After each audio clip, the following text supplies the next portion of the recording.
back with another video, and this video is going to be my Moldavite update. My whole experience with Moldavite from then until now. And as you see, I have a different setup behind me. My 10-year-old baby did it for me, so mommy is gonna represent with my video. So we like it. We like it.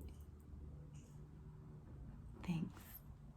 Okay, but let's get to why you guys are here anyway.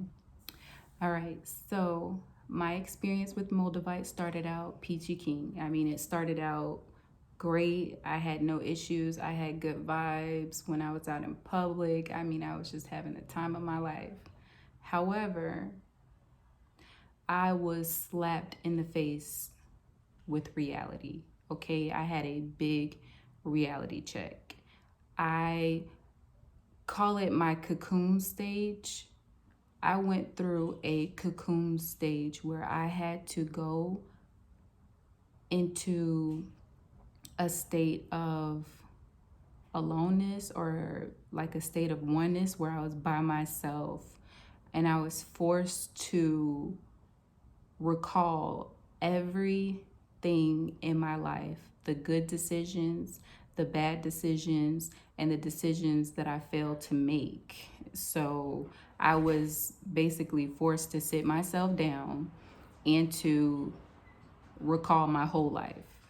And some things came up as far as with shadows, and it wasn't pretty, because I was prancing around here thinking that I was healed and thinking that I was doing this right and doing that right and on the right track and all this other stuff. But I always had a question in my mind, because I was like, okay, well, every time I build up momentum, I always had a setback, and that setback was me always getting in this like depressive state where I felt confused, or I felt like I was kind of stagnant or whatever. I was never really able to kind of get over a certain barrier or a certain roadblock. But within this month or so, I sat back and I went through everything. I went through losing my grandmother. I went through that trauma, and I thought that I dealt with that, and I really didn't. So that came up, and I dealt with it, and I dealt with it in a mature way, because how I am used to dealing with problems is I normally just basically go through life on autopilot. If I get hurt, oh well, let's push this back. I'm gonna push it back over here on my shoulder, and I'm gonna keep going. So I'm so used to bearing the weight of my problems, and also bearing the weight of my loved ones' problems, bearing the weight of the world on my shoulders, and just not dealing with it. As long as I'm still breathing, as long as I'm still able to take another step, I went. I never dealt with problems that I thought I dealt with. So that was one thing that I had to actually deal with. And another thing was I had to really get an understanding of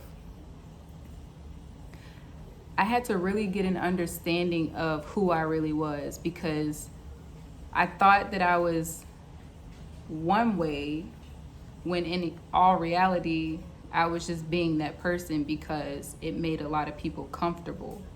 And it made a lot of people comfortable with me. And it made me more likable.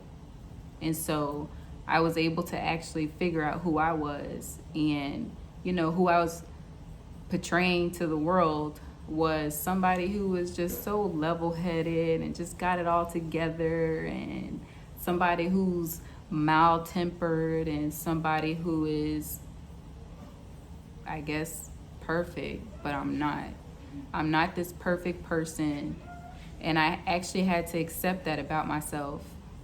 And another thing is, I'm not this happy-go-lucky person all the time. We all aren't. We all have our triggers that we might get a little poked, and we might feel a little, but that's normal. It's all a part of being who you are and being you, right?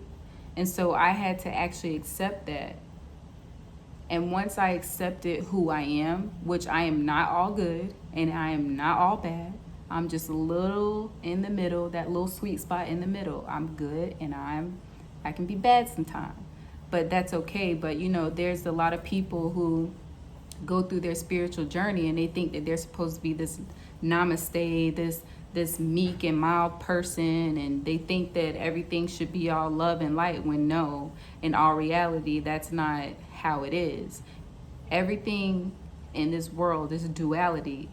There is a good and there is a bad, right? There is action and then there is reaction. So there's always polar opposites in this world. So there is not one person in this world that's all good. There's not one person in this world that's all bad. So I had to actually come to the realization of who I was and take my power back and take back who I was and take back who I am and just be me. And understand that people who do not accept who I am,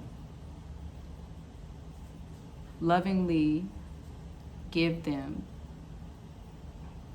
an eviction notice in your life. That's how you're supposed to be. Because when you are your authentic self, when you truly know who you are, when you truly know where you need to go and where you need to be, the right people who really are supposed to be in your life will come to you, and they will make a permanent spot in your life just off of the strength of what they're doing for you and the support that they give you, and them keeping in touch. I mean, everything goes both ways, but they're not going to be in your life taking. They're going to be in your life to help you plant certain seeds, to help you to grow. So if you don't take anything from my video, I want you to take this. Be authentically you. Don't try to change yourself because you see this one person here and they meditate every day. They meditate about 7 hours a day, and they do this and then they do that, and then they drink water and they do this and they eat nothing but raw fruits and blah, blah, blah, blah. Okay, that might be their journey. That might be their truth or their reality. Find your truth. Find your reality. Find your sweet spot. Find who you are and walk that path. And everything else is going to fall in line. Everybody else is going to come to you. You will not need to search. You will not need to seek out. Because when you are you and you're walking in your truth, the universe is going to send you an abundance of love, abundance of friends, prosperity, and abundance of happiness. And when I tell you, after I accepted who I really was and who I really am, and I worked on myself, and I'm actually still in the process of working on myself and still in the process of fighting my shadow, because we all have multiple shadows. And those shadows actually come from ancestral wounds. So those wounds might not even be yours, but it's in your bloodline. And so you have to, you have to basically deal with it because it's a part of you. It's in your blood. So when you deal with it, you cleanse your ancestors, you cleanse the generations after you. So just keep on working on yourself, find yourself, stand in your truth, be authentically you, and everything else will fall into place. And I do want to let you guys know that Moldavite, that stone is only a tool to help you. It's not something that you can just purchase and then you buy and it basically does the work for you. No, you have to be ready to do the work on yourself. So when you purchase any stone and you want to work with it, you have to be ready and you have to understand that it's just a tool.